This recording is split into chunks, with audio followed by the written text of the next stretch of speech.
आपले बिचारे शेतकरी नमो शेतकरीच्या 8व्या हप्त्याची आतुरतेनं वाट बघत आहेत. कृषी विभागानं तिकडे प्रस्ताव पाठवला म्हणतात, मात्र वित्त विभागाची त्याच्यावर मंजुरी आलेली नाही. त्याच्यामुळे हप्ता शेतकऱ्यांच्या खात्यामध्ये जमा होत नाही असं सांगण्यात येत आहे.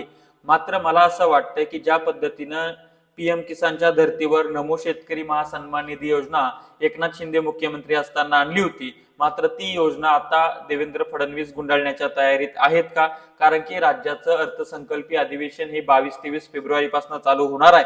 त्यानंतर 6 मार्च 2026 ला राज्याचा अर्थसंकल्प सादर होणार आहे.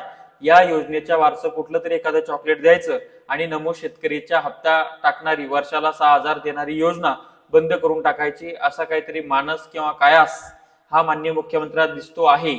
त्याच्यामुळेच अद्यापपर्यंत शेतकऱ्यांच्या खात्यामध्ये नमोचा हप्ता टाकण्यात आला नाही, अशा पद्धतीचा आमचा समज झालेला आहे. सरकारनं तो समज दूर करायचा असेल तर तातडीनं शेतकऱ्यांचा 2 महिन्यापासून प्रलंबित असलेला नमोचा हप्ता शेतकऱ्यांच्या खात्यामध्ये टाकावा. सध्या सरकारचं शेतकऱ्यांकडे सपशेल दुर्लक्ष आहे.